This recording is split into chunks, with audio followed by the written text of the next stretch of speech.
Selamat sore Mas. Sebelumnya di sini mengaspirasikan atau menyuarakan tentang undang-undang larangan beralkohol. pekan partai politik ini khususnya PPP Ingat maraknya penggunaan medsos sebagai media konsumsi. Karena saya memanfaatkan media sosial. apa masa terberat bagi partai P3 dalam Masa sekarang, menurut saya. Untuk mengatasi tantangan korupsi dan memastikan transparansi. penerimaan kader baru yang tidak terikat pada oligarki. Bagaimana mahasiswa ini bisa objektif lah dalam melihat permasalahan yang ada di Jawa Tengah khususnya.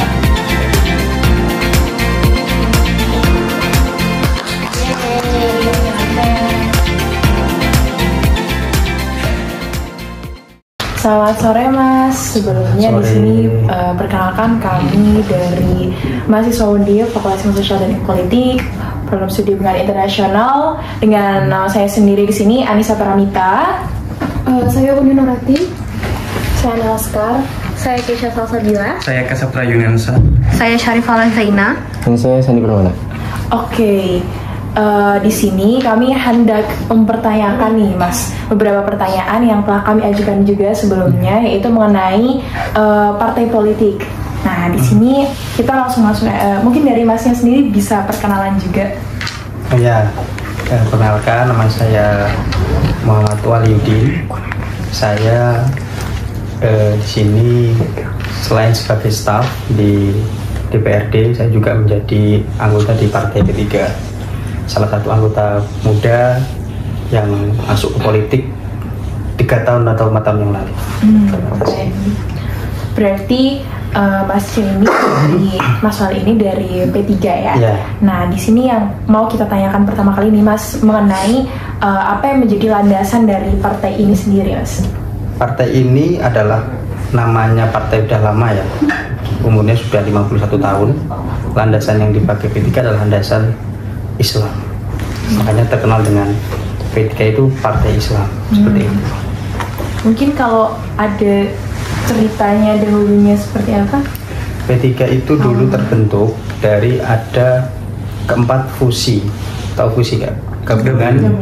Gabungan dari beberapa organisasi Islam, salah satunya Nahdlatul Ulama, NU, PSII, Perti, dan Masyumi. Ada 4 itu. Makanya sejarah dahulu, makanya zaman Soeharto yang mengerucutkan semua organisasi Islamnya Soeharto. Zaman 1960, 70, 60 itu P3 dibentuk. Partai-partai Islam dulu ada NU, ada Masyumi, Perti, PSII dibentuk, jadilah P3. Yang partai nasionalis seperti halnya PNI dan PMKRI itu masuk ke PDI. Nah, seperti itu. Makanya P3 dibentuk dengan fusi keempat organisasi Islam, yang mana dibentuklah P3 menjadi landasan partai Islam, seperti itu. Oke. Terus kita masuk nih Mas ke masa yang sekarang ya. Apa sih yang dipersiapkan oleh partai P3 ini untuk mengusung calonnya kemarin di pemilu maupun di pilkada ini nantinya? Untuk mempersiapkan. Iya. Persiapan caleg kemarin, saya juga sebagai caleg kemarin di Dapil Jateng 11 Cilacap Banyumas. P3 saat kemarin persiapan pencalegan itu mempersiapkan kader-kader terbaiknya. Salah satunya mendorong anak-anak muda, orang-orang yang memiliki peran di salah satu daerahnya, seperti halnya tokoh masyarakat, kiai, ataupun memiliki track record yang bagus lah. Itu dipersiapkan, dicalonkan kemarin, dan alhamdulillah sekarang P3 Jawa Tengah mendapatkan 6 kursi di DPRD Jawa Tengah. Meskipun turun di 2019, P3 Jawa Tengah mendapatkan 9 kursi, kehilangan 3 kursi. Ini menjadi PR tersendiri bagi kita. Oke, cukup dari saya, untuk dilanjut oleh teman saya. Mungkin pertanyaan selanjutnya itu kan partai merupakan suatu wadah gitu untuk mengelola kebijakan yang pemerintah berikan kepada negara, yaitu dengan menampung aspirasi masyarakat banyak sebagai tujuan dari infrastruktur itu sendiri. Tapi gak jarang pemerintah atau negara itu melantarkan aspirasi-aspirasi dari masyarakat. Kemudian apa yang bisa PPP lakukan untuk tantangan yang mungkin lebih besar ke depannya? Mungkin dari P3 ini ada apa suatu kebijakan ataupun ada bantuan-bantuan dari masyarakat atau menyuarakan hal tersebut kepada pemerintah tersendiri atau tidak? Mungkin bisa dijawab, Mas. Ya, sejarah perjuangan P3 sejak duduk di parlemen di DPR di sana, karena berbicara tentang kebijakan itu adalah berbicara tentang kebijakan di undang-undang. Karena tugasnya DPRD kota, DPRD Jawa Tengah itu kan hanya membuat perda. Sedangkan undang-undang itu dibuat di pusat, di DPR RI. Perjuangan P3 sejak dulu itu telah menampung aspirasi beberapa hal yang saat ini sudah dirasakan oleh masyarakat. Salah satunya undang-undang pesantren. Karena kita berbasis kelompok kita adalah kelompok mayoritas Islam, dengan menyuarakan beberapa argumen-argumen itu diaspirasikan pada wujudnya adalah menyuarakan undang-undang pesantren, dan saat ini sudah disahkan. Dan apalagi baru kemarin 2023 Perda Jawa Tengah juga disahkan tentang Perda pesantren. Itu yang masih berjalan saat ini adalah dari dulu itu kita susah untuk menembus ini jujur, karena melihat kemajemukan kita, kemajemukan warga kita ini sangat susah. P3 itu mengaspirasikan atau menyuarakan tentang undang-undang larangan beralkohol. Sampai saat ini itu undang-undang inisiatif dari P3 sendiri. Sampai saat ini belum tembus lah istilahnya di DPR RI. Jadi sudah sempat membuat maksudnya usulan, tetapi memang belum ada tembusan dari ke pusatnya seperti itu, Mas. Belum berhasilkan. Untuk pertanyaan selanjutnya mungkin bisa kita kembali lagi ke kampanye ya, Mas, pas kemarin. Mungkin secara objektif saja gitu dari partai politik khususnya mungkin P3 itu menanggapi atau punya pandangan terhadap money politics itu seperti apa, Mas? Mungkin bisa dijelaskan. Ya, salah satu sistem demokrasi kita kan sistem demokrasi terbuka ya.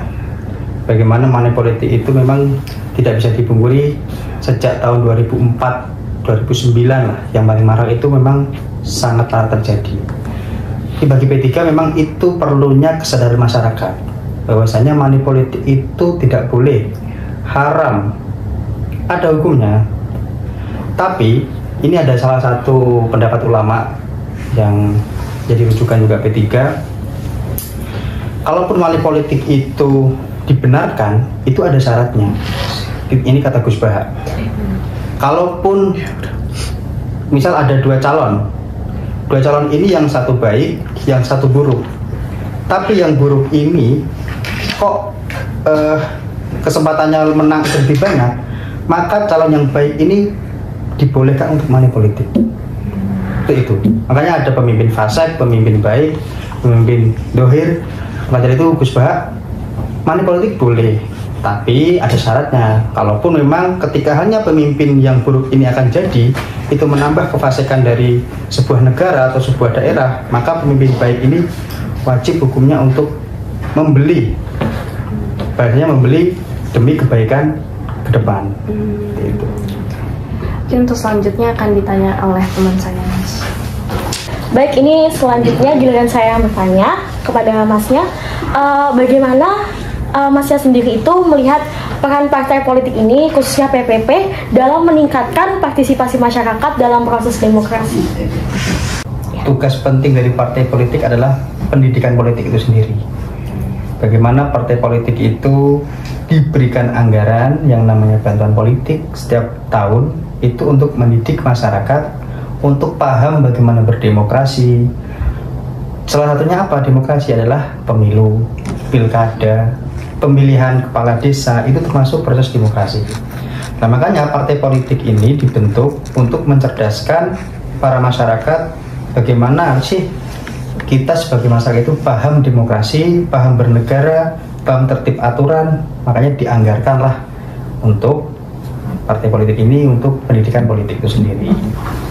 Baik, pertanyaan selanjutnya kita sedikit flashback atau balik ke masa kampanye yang kemarin, yang pastinya membutuhkan banyak sekali dana ataupun biaya untuk memberikan dukungan kepada paslon atau calon kampanye untuk partai sendiri. Nah, biasanya dana kampanyenya itu dari mana ya, Mas? Nah, kampanye kalaupun misal itu dia calon perorangan, itu adalah dana dari calon pribadi. Kalaupun dia diusung oleh partai, itu biasanya dari para anggota, kita sokong bareng-bareng, tak iuran untuk memenangkan paslon. Misal kayak besok nih, gubernur, ada banyak koalisi, misal P3 koalisi dengan PDI, PAN dengan PKS dan lain sebagainya membentuk koalisi. Nah, itu yang menyokong adalah koalisi itu sendiri dengan urunan tadi. Berarti uang pribadi ya, Mas? Ya, uang pribadi. Oke, baik. Oke Mas, bagaimana sih cara kampanye atau usaha untuk meyakinkan visi dari partai P3 sendiri kepada masyarakat? Kan mengingat maraknya penggunaan medsos sebagai media konsumsi, terutama bagi Gen Z pada sekarang ini. Bagaimana cara partai PP sendiri untuk menyampaikan aspirasinya? Ya, ini cerita pribadi saya sendiri. Saya juga sebagai pemula di P3, juga sebagai caleg dan juga memberikan simpati bagaimana masyarakat itu memilih saya. Saya adalah anggota muda, termasuk muda, caleg di nomor 5, tapi suara saya lumayan karena saya memanfaatkan media sosial. Suara saya 3.000 daripada yang lainnya hanya 100, 200. Saya tidak turun sama sekali ke dapil, hanya main medsos, main broadcast. Saya punya teman-teman WA di Cilacap Banyumas itu kan ada yang namanya Unsut sama Win Purwokerto. Nah, jaring-jaring itu yang saya pakai saat itu. Saya kirim broadcast, tolong ya coblos saya, tolong saya. Nah, makanya saya mendapatkan maksimal 3.000. Dan itu pun dilakukan beberapa dari calon-calon muda yang paham media sosial. Seperti halnya yang saya ikuti saya staf juga di anggota dewan sini di Caleg Temanggung, itu pun bermain media sosial. Jadi ya P3 saat ini memang sudah sedikit demi sedikit sudah melek digital lah. Bagaimana media sosial itu perlu, bagaimana paham untuk menggait pemilih seperti itu. Apa prinsip dari Partai P3 sendiri dan bagaimana cara setiap anggotanya itu dapat mengimplementasikan ke dalam kondisi realitas pada masyarakat? Ya, ada 6 prinsip P3 yang mana adalah ibadah. Kita partai yang mengedepankan ketauhidan, ibadah, amar ma'ruf nahi mungkar, kebenaran keadilan, terus persamaan dan bersamaan. Yang kelima adalah musyawarah. Yang keenam adalah persatuan. Yang dipegang benar dari prinsipnya P3 adalah amar ma'ruf nahi mungkar. Namanya memperjuangkan kebenaran, menghilangkan kemungkaran. Sebagaimana Syekhona Kiai Haji Maimun Zubair yang menjadi panutan di P3 ini memberikan rambu-rambu. P3 adalah partai yang mengedepankan amar ma'ruf nahi mungkar. Seperti itu, Mas. Baiklah, selama Mas ada di Partai P3 ini, apa masa terberat bagi Partai P3 dalam sepanjang keperjalanan partai ini? Ya, masa terberat bagi P3 adalah masa sekarang, menurut saya. Bagaimana P3 tahu sendiri di media-media sosial, berjuang di Mahkamah Konstitusi untuk memperjuangkan 4% ambang batas parlemen. Dan ini menjadi keterpurukan lah bagi kita kader P3 khususnya.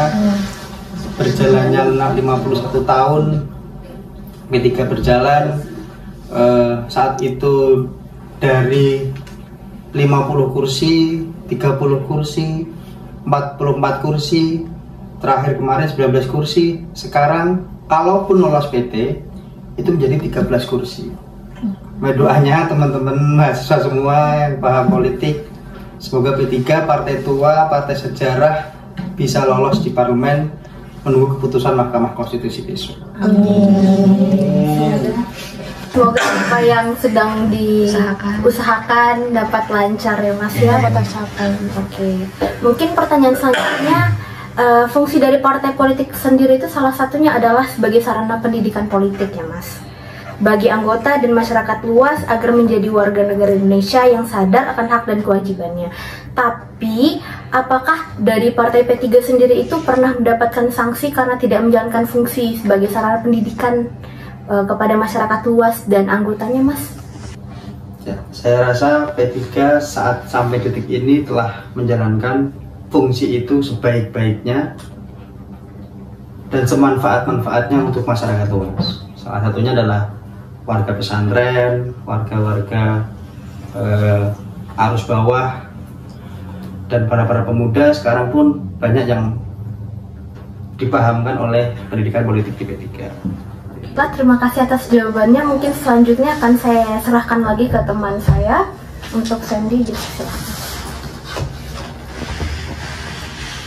Sebelumnya terima kasih Mas sudah memberikan kesempatan waktunya buat saya bertanya, kelompok saya bertanya. Pertama, langkah konkret apa yang akan diambil Partai PPP untuk diambil oleh PPP untuk mengatasi tantangan korupsi dan memastikan transparansi dalam mengelola dana publik, khususnya dalam konteks penggunaan dana partai politik. Terkait dengan penanggulangan korupsi, kita juga telah setiap tahun itu kan ada yang namanya BIMTEK, bimbingan teknis bagi para anggota DPRD se-Indonesia. Kebetulan P3 di tahun ini akan melaksanakan BIMTEK itu besok Juni di Jakarta biasanya. Nah, itu adalah salah satu untuk membina, untuk memberikan arahan bagaimana menjadi legislator yang baik bagi P3, tidak untuk korupsi, tidak untuk menyelewengkan anggaran, dan lain sebagainya. Dan sampai saat ini pun alhamdulillah bantuan parpol P3 dalam pemeriksaan BPK aman dan dinyatakan baik. Oke, selanjutnya dalam menghadapi pemilu mendatang, apa strategi PPP untuk meningkatkan partisipasi pemilih, terutama di kalangan orang-orang muda, serta bagaimana partai ini akan memastikan representasi ini lebih inklusif dalam proses pemilihan? Ya,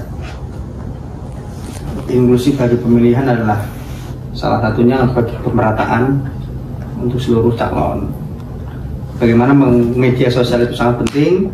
P3 saat ini memang P3 se-Indonesia akun Instagramnya itu nomor 3 terbanyak pengikutnya. Salah satunya PDI kalau nggak salah, ke Nasdem, hanya P3 baru PKB. Nah, ini kan sudah bagaimana P3 saat ini mulailah yang katanya P3 dulu partai orang tua, sekarang beranjak berangsur-angsur mulai sekarang berubah menjadi ke P3 zaman digital atau zaman perubahan yang mendepankan Gen Z bagi generasi milenial. Baik, terima kasih Mas atas jawabannya. Selanjutnya saya akan serahkan lagi kepada teman saya. Baik Mas, saya ingin melanjutkan pertanyaan yang ingin kami tanyakan. Bagaimana PPP menunjukkan komitmennya terhadap penerimaan kader baru yang tidak terikat pada oligarki dalam struktur partai? P3 saya rasa tidak, kalau menerima kader baru tidak melihat siapa dia, orangnya, anaknya siapa, dari mana, dan lain sebagainya. Satunya saya masuk P3, bapak saya yang nggak kader partai P3, ibu saya nggak kader P3, mbah saya nggak ada kader P3. Saya murni dari bagaimana saya berproses, saya berorganisasi dahulu di saat mahasiswa, lalu saya mencari jaringan-jaringan itu sendiri. Makanya saya mendapatkan jaringan di P3 ini, dan saya kok merasa cocok, ya sudah saya masuk. Karena tidak bagaimana P3 menerima saya apa adanya, seperti itu. Baik, saya ingin bertanya lagi juga, pertanyaan terakhir juga ini Mas, bagaimana budaya di dalam PPP untuk memelihara hubungan baik dan memperkuat ikatan di antara anggota partai? Apakah ada acara rutin bulanan seperti family gathering atau acara lomba yang diadakan untuk mempererat ikatan di antara anggota partai itu sendiri?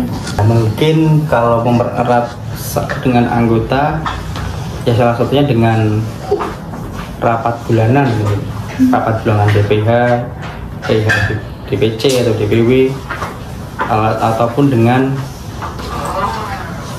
pendidikan politik itu tadi, bagaimana P3 tur ke mana gitu, terusnya pendidikan politik dengan masyarakat. Terus itu kan selain merekatkan juga dekat dengan masyarakat.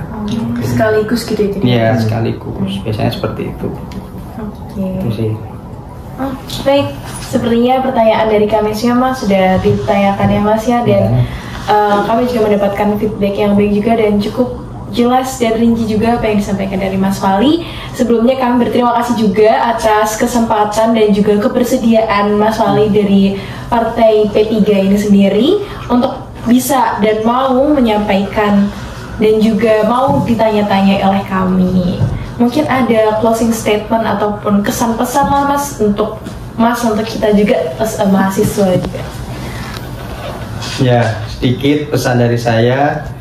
Kebanyakan pemuda atau sekarang itu kan dia apolitis terhadap politik, karena dia tidak tahu bagaimana politik itu khairun nas anfa'uhum linnas. Dia bermanfaat, sebaik-baiknya politik adalah yang bermanfaat bagi manusia lainnya. Kalian tidak bisa menikmati jalan halus kalau tidak ada kebijakan politik. Kalian tidak bisa menikmati beasiswa kalau tidak ada kebijakan politik. Maka sebagai pemuda, sebagai mahasiswa khususnya, jangan apolitis terhadap politik itu sendiri, apalagi partai politik. Karena pilar terbesar bagi demokrasi kita adalah partai politik itu sendiri saat ini. Seperti itu. Terima kasih. Mungkin ada sedikit tambahan pertanyaan nih Mas, baru tersirat juga. Partai politik ini dan juga Mas sendiri ini, bagaimana perspektif Mas ini melihat mahasiswa dan juga peranan dari mahasiswa itu sendiri? Peranan dari mahasiswa adalah sebagai check and balance terhadap pemerintahan saat ini. Kita juga melihat bagaimana kalau kita mau mengkritik, itu juga kita memberikan solusi yang terbaik. Misal nih, ada kebijakan pemerintah yang tidak pro dengan masyarakat. Salah satu misal ada penggusuran, tapi di sisi lain itu ada kebermanfaatan yang lebih tinggi. Nah, itu perlu dilihat juga bagaimana mahasiswa ini bisa objektif lah dalam melihat permasalahan yang ada di Jawa Tengah khususnya, seperti itu. Oke, terima kasih juga atas closing statement dan juga sedikit tambahan pertanyaan dari saya dan juga teman-teman pada akhir sesi ini. Terima kasih dan mungkin sekian dari kami juga. Mohon maaf bila ada yang kurang pas juga pertanyaan dari kami. Makasih juga atas semua jawabannya. Terima kasih Mas. Yeay. Sama-sama.